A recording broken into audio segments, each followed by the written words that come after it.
ધર્મલોકમાં તમારા બધાનું ખૂબ ખૂબ સ્વાગત છે। જીવનમાં જે દિવસે આપણા બહાના પૂરા થઈ જાય છે, બસ તે જ દિવસથી સફળતાની એક નવી વાર્તા લખાવાની શરૂઆત થાય છે। મંજિલ પણ હંમેશા એવા જ લોકોના કદમ ચૂમે છે જે દરેક પરિસ્થિતિમાં આગળ વધતા રહે છે અને ક્યારેય અટકતા નથી। આજે આપણે વાત કરી રહ્યા છીએ તુલા રાશિના જાતકો વિશે। સપ્ટેમ્બર 2026નો આ મહિનો તમારા માટે કેવો રહેશે અને જીવનના અલગ અલગ પાસાઓ પર તેની શું અસર પડશે તે વિશે આપણે વિગતવાર સમજીશું। તમારા મનમાં ઘણા સમયથી ચાલતી અસમંજસ અને પ્રશ્નોના જવાબો મેળવવાનો આ સાચો સમય છે। સૌપ્રથમ તમારા સ્વાસ્થ્યની વાત કરીએ તો આ મહિને શરૂઆતના થોડા દિવસોમાં તમારે પોતાના આહાર અને દિનચર્યા પર થોડું વધારે ધ્યાન આપવું પડશે। તમારા શરીરનું પાચનતંત્ર અને પેટ સંબંધિત બાબતો થોડી સંવેદનશીલ બની શકે છે।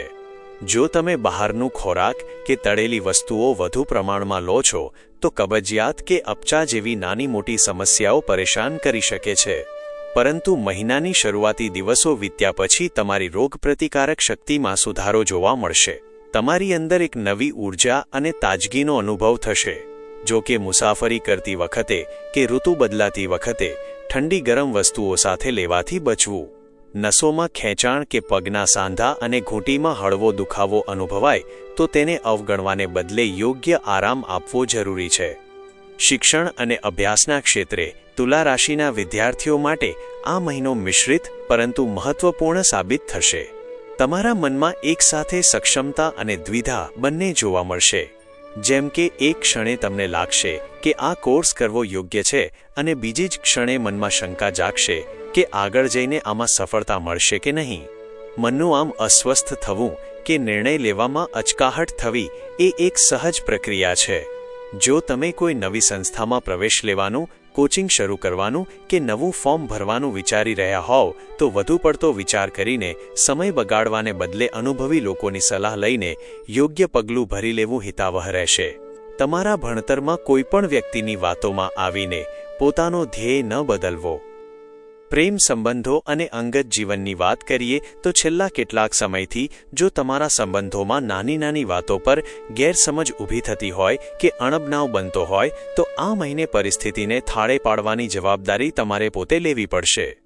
સંબંધોમાં ક્યારેક સામેવાળી વ્યક્તિ થોડી જિદ્દી કે કડક વલણ અપનાવી શકે છે, પણ તમારે શાંતિ અને સમજદારીથી કામ લેવું પડશે।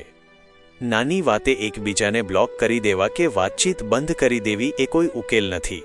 મહિનાના ઉત્તરાર્ધમાં તમારામાં પરિસ્થિતિને અનુકૂળ બનાવીને ચાલવાની ક્ષમતા વધશે। જો તમે તમારા અહંકારને બાજુ પર મૂકીને સામેની વ્યક્તિની વાત સમજવાનો પ્રયત્ન કરશો તો સંબંધો ફરીથી પટરી પર આવી જશે। દંપતીઓ માટે એટલે કે વૈવાહિક જીવન માટે સપ્ટેમ્બરનો આ મહિનો ખૂબ જ સારો અને સાનુકૂળ રહેવાનો છે।